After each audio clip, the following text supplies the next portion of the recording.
Pois é.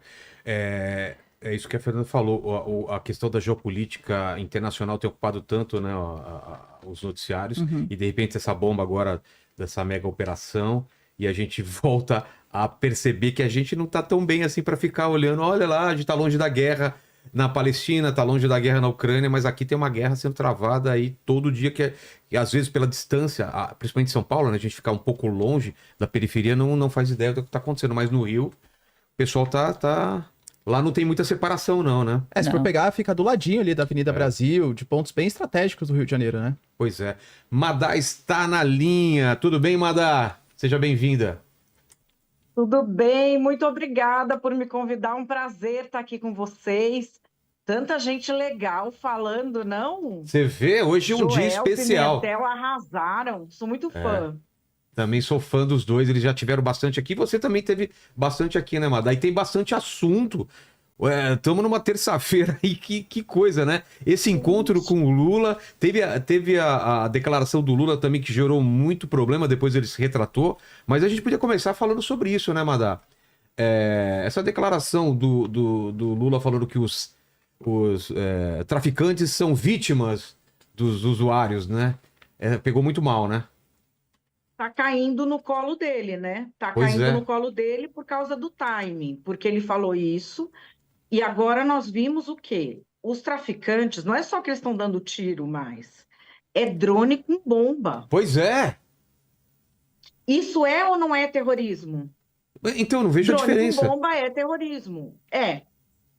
Já há um pedido do governo norte-americano para que se declare o Comando Vermelho e principalmente o PCC organizações terroristas, que o governo não acatou.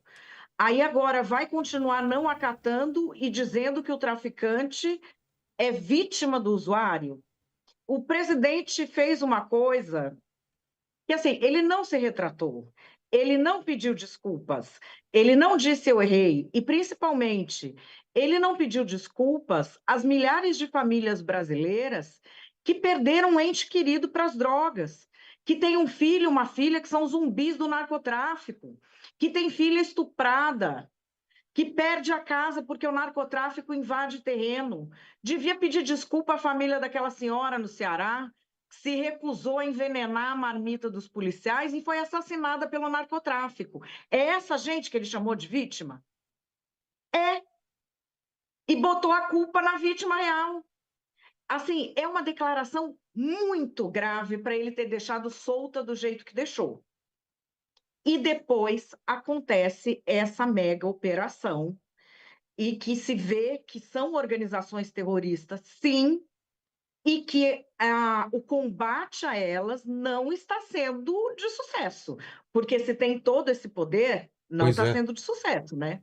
Como chegou até isso, né? A gente fica pensando, drone, fuzil, é muita coisa, né, que chega para eles. E esse esquema já está entranhado. A gente tá falando de esquema em posto de gasolina, em contrabando, agora em loja de brinquedo, e vai saber mais o que, né, Marcílio? Sim, de fato.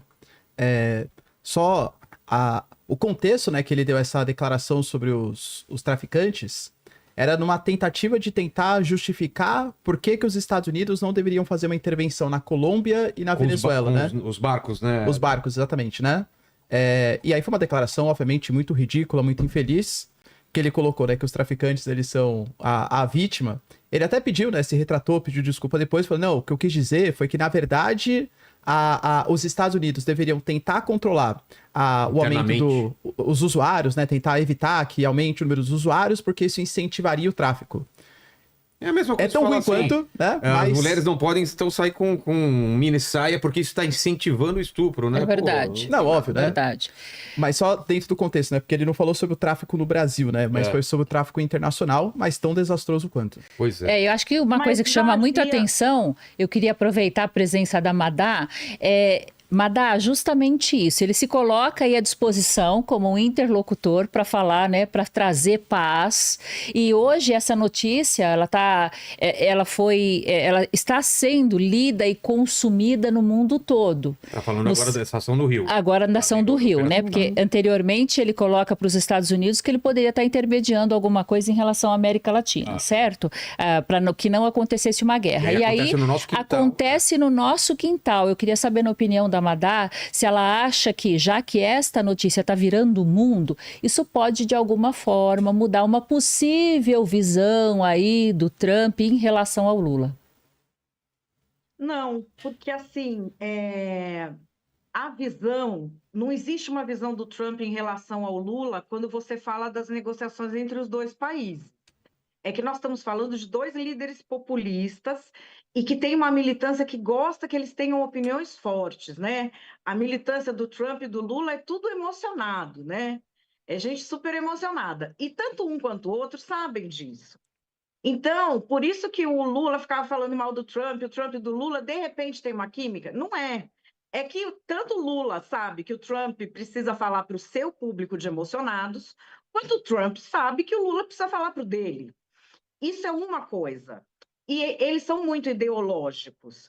Agora, relações bilaterais entre países não têm ideologia. Isso aí não tem ideologia. Nós estamos falando de países que têm uma tradição de amizade. Os Estados Unidos foram o primeiro país a reconhecer a independência do Brasil. Os Estados Unidos são o maior país do continente ao norte e nós somos uma liderança incontestável na América do Sul. Então, são países que precisam ter relações e que já têm essas relações efetivamente.